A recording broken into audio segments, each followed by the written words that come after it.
Welcome. Thank you for joining me for today's tip of the day, provided by Michigan Veterans Employment Services and the Michigan National Guard Soldier and Family Readiness Program through what we're calling the Employment Readiness Series. Today's topic is resumes, but more specifically, fine-tuning your resume for a specific job interest. So when applying for a job, your resume should be fine-tuned to that specific job position. It should be specifically designed with only that job title in mind. Each time you apply, that resume should be fine-tuned for the various positions in which you're applying for. In certain cases, you might be interested in only one job position, which means you just make that one resume that's fine-tuned for that position.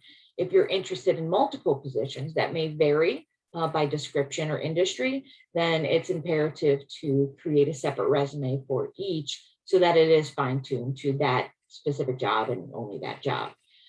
This is imperative to avoiding non-relevant information. So what I mean by that is having one standardized resume that covers everything that you've done, every skill, every ability, every experience. That's really not going to be fine-tuned towards a specific job title. And that HR professional or that hiring manager is really going to have to go through and kind of extract all of that relevant information. We don't want to do that, right? We want to make it really easy for them to read through and over again, just think like, wow, this person's really qualified for this position. You know, look at that, look at that. And then that's really going to lead them to bringing you in for an interview. And that's the whole point of a resume. So you want to include what I refer to as appropriate content. Okay. So again, you're going to leave out the things that don't apply. If you were a pizza delivery person, yes, of course, you put that on your job history, but you're not going to go into detail under an experience section and go in and how, you navigated the roads when you're looking to be a registered nurse. It doesn't apply. And it's a waste of precious real estate, as we call it, on that resume template. Okay. So you want to include only appropriate content. So how do you do this? Specifically, what you'll want to do is through your own knowledge and your memory and recollection of your past jobs is think, okay, well, how is what I did at such and such job relatable to this job that I'm applying for?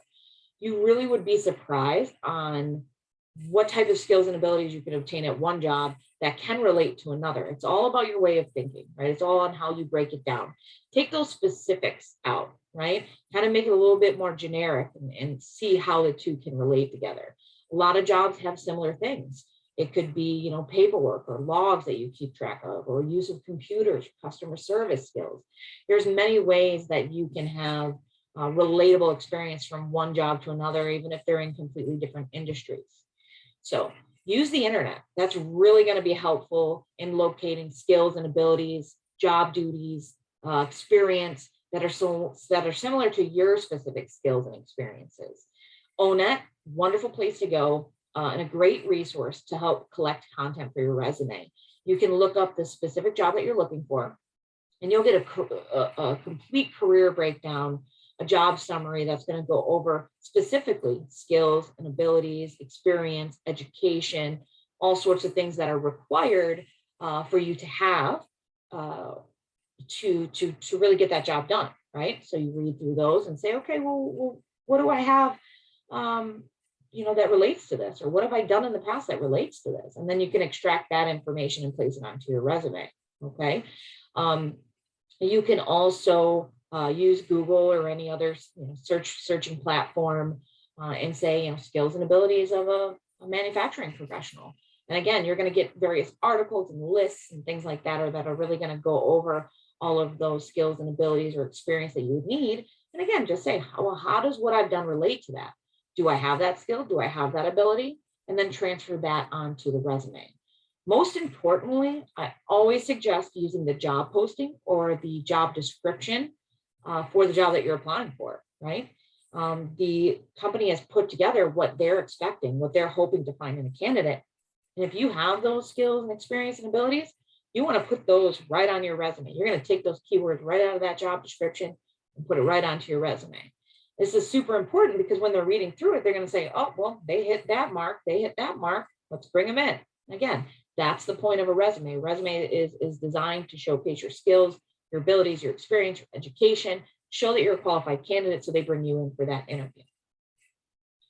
So I hope that this a little bit of information here was helpful in you understanding how to focus your resume to each job that you're applying for. To obtain more assistance from a veteran career advisor like myself, please reach out to your local Michigan Works and locate your local VCA through that specific office. Again, I hope that this was helpful to you. Just a little snapshot into how to fine tune your resume.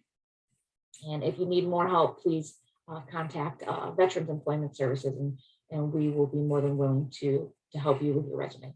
Thank you and have a great day.